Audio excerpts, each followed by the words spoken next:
Le Burundi est en campagne, pas pour une élection, mais pour un référendum constitutionnel.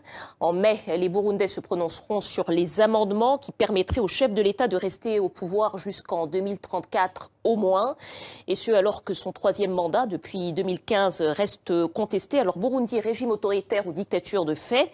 Pour en débattre, nous sommes avec le journaliste écrivain David Gakunzi. Bonsoir. Bonsoir. Et avec Paul Kananoura, président du Cercle de réflexion Institut Mandela. Bonsoir, merci d'être avec nous. Bonsoir. Alors, première question, je vous l'adresse. Le mois dernier, votre think tank a attribué au président Nkurunziza le prix du courage politique. Donc, je vous pose la question en premier. Pour vous, quelle est la nature du régime en place à Bujumbura? Est-ce que c'est une démocratie, un régime autoritaire ou une dictature? De toutes les façons, c'est une démocratie parce que je rappelle que Nkurunziza a été élu démocratiquement en 2005 et qu'il a été réélu aussi démocratiquement à partir de là. Pour moi, c'est une démocratie. Bien. Et en quelques mots, peut-être, ce courage, le prix du courage politique. Le prix du courage politique, c'est que effectivement, la fin de son deuxième mandat, premier mandat constitutionnel élu par le peuple, tout simplement, il a été confronté à un coup d'État qui a été échoué. Et à partir de ce coup d'État, effectivement, il y a eu un tas de massacres, d'ailleurs, qu'on lui attribue. Nous avons vu sur France Télévisions une cassette des conflits en Afrique. Je termine. Un conflit d'Afrique de l'Ouest qu'on a diffusé dans le journal télévisé de France 3 et en disant que ce sont des massacres qui se font au Burundi. Et après, ben, c'était une manipulation de l'information. À partir de là, on a compris que le Burundi est sous un complot tout à fait international. Donc, si j'ai bien compris, pardonnez-moi, le prix de ce courage politique, c'était pour récompenser ou peut-être pour... Non seulement, quand on a fait un coup d'État, il était en Tanzanie, au lieu de demander asile politique, il est rentré pour faire face... Pour faire face donc à ce que vous qualifiez, de coup d'État. Je termine, il ne faut pas aller trop vite. Deuxième moment, c'est qu'on lui a tendu un piège pour tomber dans la division ethnique, ce qu'il n'a pas fait. Et à partir de là, donc, le prix Mandela, ce n'est pas de récompenser l'absence de problèmes.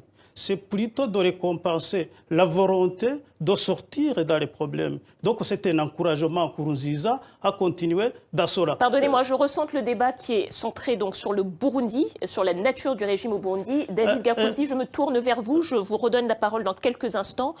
Pour vous, la nature du régime à Bujumbura, en quelques mots, dictature, démocratie ou régime autoritaire simplement? Écoutez, il faut repréciser les choses. C'est un régime qui est objet d'une enquête internationale pour crimes contre l'humanité. C'est un régime qui est auteur d'actes de viol de femmes. Les viols qu'on a vus en 1994 au Rwanda, qui ont été exportés dans le Kivu et qui maintenant arrivent au Burundi. C'est un régime qui a massacré, qui criminalise les opposants. C'est au-delà de la dictature, c'est de la terreur. Alors, on ne peut pas se réclamer de Mandela et donner un prix à Nkurunziza. C'est comme si je fondais ici en France l'association Jean Monnet et que je donnais le prix à Klaus Barbie. Vous savez, Mandela, Nkurunziza, c'est l'antifigure de Mandela par exception. Mandela, c'était un humaniste. Nkurunziza, qu'est-ce qu'il fait? Il divise, il clive. Son langage, qu'est-ce qu'il dit? Il dit il faut éliminer les uns parce qu'ils s'opposent à lui, c'est des opposants politiques. Il est contre la pluralité, il est contre l'altérité. Les uns, il les poursuit pour raison de naissance, les autres pour question de politique. Ensuite, je voudrais clarifier une chose. Nous parlons de l'Institut Mandela. Que les gens sachent bien, ce n'est pas de Mandela Institute, de Graça Machel et de Pedro Pires. Ce n'est pas une association qui est affiliée à la Fondation Mandela qui doit préserver la mémoire de Mandela. Et ensuite, par rapport à ce prix, il y a 3 problèmes. Procédure, un jury clandestin. Appel à candidature, vous dites il y a 3623 candidatures en 2016. Le prix Nobel de la paix, qui est géré par une structure centenaire, avait eu à la même époque 375 candidatures. J'ai participé moi-même à la construction du prix des droits de l'homme au Conseil de l'Europe. On n'avait pas 3623. Je finis sur ceci. Vous dites le courage politique, vous dites même développement endogène. Est-ce que vous savez que le Burundi aujourd'hui est le pays le plus pauvre du monde? Au bout de 12 ans de pouvoir, il a transformé le Burundi en pays le plus pauvre du monde. Est-ce que le développement endogène, c'est la multiplication de la misère? Paul Kananoura, David Gakunzi, je crois que nous aurons l'occasion, peut-être, j'espère, sur ce plateau. Je ne peux pas laisser passer ça. Bien sûr, mais je ne peux pas passer ça. Vous m'avez coupé, vous lui avez laissé parler, laissez-moi parler. En quelques mots, pour que nous c'est pas en quelques mots. Parce que c'est l'institut. Non, c'est pas ça. Vous m'avez invité pour parler du prix qu'on a attribué à Nkurunziza. Donc, ces histoires que vous mettez sur place, sur le plateau, de changement constitutionnel, je n'étais pas informé. Donc, je reste sur le prix. Premièrement, M. Gakunzi a écrit un article diffamatoire dans Jeune Afrique. Le premier mot, sur l'Institut Mandela, il a écrit « Il y a des charognards qui ne respectent rien ». Vous l'avez écrit, le 8. Oui ou non? Continuez. Non, oui ou non? Continuez.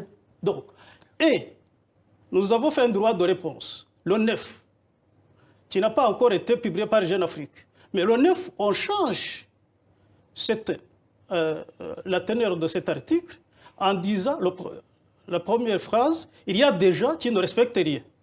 Donc ça se voit si vous y allez, les gens ont vu. Donc pour vous, charognard et Jean, c'est la même chose. Alors, j'ai une question que je voudrais vous poser. Je termine, madame. Vous n'avez pas coupé, il ne faut pas me couper non plus. Je vous en prie. Bien. Donc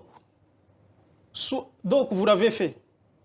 Donc, je respecte le droit d'opinion de chacun, mais je ne respecte pas ni les insultes, ni la diffamation, encore moins le dénigrement. Je termine, monsieur, je ne vous ai pas coupé. Donc, je vois que, si Jeune Afrique a changé cet article lui-même, c'est que son auteur n'est pas crédible, qui est David Gakunzi. Donc, si l'article même est changé, c'est qu'il n'est pas crédible. Donc, nous sommes en face d'un individu non crédible. Donc, c'est vraiment très déplaisant de discuter avec quelqu'un qui n'est pas crédible, d'une part. Et d'autre part, pourquoi il a fait? Gakunzi, c'est l'ami et le conseiller de Pierre, de Major Buyoya, qui a fait des coups d'État. En faisant ces deux coups d'État, il les faisait dans le sang et dans les massacres. Monsieur Kananoura, pardonnez-moi. Il a raté, non, je termine. Il a raté le troisième coup d'État contre Nkurunziza. Il nous reste peu de temps. Et donc, ils ont tout simplement la haine contre Nkurunziza parce que on n'a pas pu prendre le pouvoir. On n'a pas pu prendre le pouvoir par le coup d'État afin de le mettre dehors. Donc, c'est cette haine qui vous anime et qui fait que vous êtes toujours à la trace de Nkurunziza pour le traiter de tout. Vous avez fait de télévision en télévision le jour du coup d'État en disant le pouvoir de Nkurunziza est fini parce qu'il arrête de devenir le dictateur. Et après, vous avez changé quand le coup d'État a échoué en changeant de sémantologie de dictateur en criminel. Pardonnez-moi, le débat est incompréhensible pour la majorité de nos téléspectateurs. De dictateur en criminel. Question simple, pardonnez-moi. Pour cacher les crimes que vos hommes commettaient sur le terrain et que vous mettez sur sa tête. Question simple, pardonnez-moi.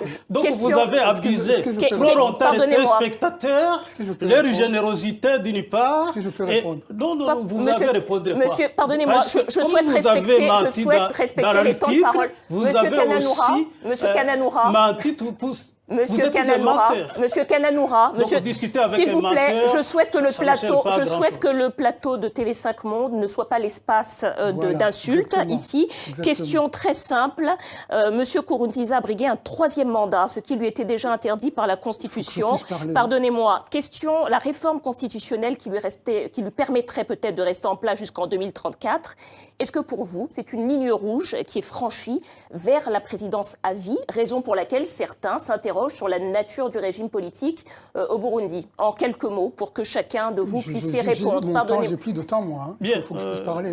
Pour l'Institut Mandela, nous ne sommes pas favorables au changement constitutionnel pour des raisons personnelles. Très bien, pardonnez-moi. Non, ça c'est un principe. Mais dans la région... Il nous reste 2 minutes, à peine. Dans la région, le Congo, Brazzaville a changé la constitution, l'Ouganda a changé la constitution, le Rwanda a changé la constitution, la RDC a échoué, il y avait des tentatives mais donc, de changer la constitution. À partir de là, c'est une critique dans la région. Je crois qu'on ne peut pas empêcher le peuple burundais de le faire. C'est une culture. En quelques mots, M. Garkonzi. En quelques mots, je dirais que les téléspectateurs ont vu, ils feront leur propre jugement. Je pense que monsieur devrait être plutôt président de l'Institut Nkurunziza, qui est plutôt démocratie, régime autoritaire, voilà. Dictature, ligne rouge franchie. Nous sommes au-delà de la dictature, nous sommes au-delà de la tyrannie même. Nous sommes dans les crimes contre l'humanité. Toutes les organisations internationales, les Nations Unies, le Cour pénal international, l'Union africaine, tout le monde a dit que ce qui se passe au Burundi est inacceptable. Nous sommes revenus à des régimes un mélange entre Bokassa et Idi Amin, c'est-à-dire la violence et le côté un peu ubuesque. Hein. Dernière question en quelques mots. Dernière question, est-ce que vous craignez, si cette réforme constitutionnelle est adoptée, que ça crée un précédent dans la région des Grands Lacs? Je pense notamment à la République démocratique du Congo ou d'autres pays. Vous savez, en quelques mots. Vous savez, le président tanzanien a convoqué Nkurunziza en Tanzanie. Et il lui a dit, vous ne pouvez pas changer la Constitution. Il lui a lancé le message clairement. En fait, pourquoi est-ce qu'il veut changer la Constitution? Ses partisans disent que Nkurunziza restera au pouvoir jusqu'au retour de Jésus-Christ. Vous savez que c'est un président pasteur. Et deuxièmement, il veut changer la Constitution, en fait, pour essayer de justifier juridiquement a posteriori le fait qu'il est resté au pouvoir. Il a fait un coup d'État constitutionnel. Et c'est la fin de ce débat. Nous avons épuisé tout notre temps. Merci d'être venu sur ce plateau. Vous pouvez retrouver ce débat sur notre page Facebook. Et c'est la fin du Journal Afrique également. Merci de votre fidélité. À demain.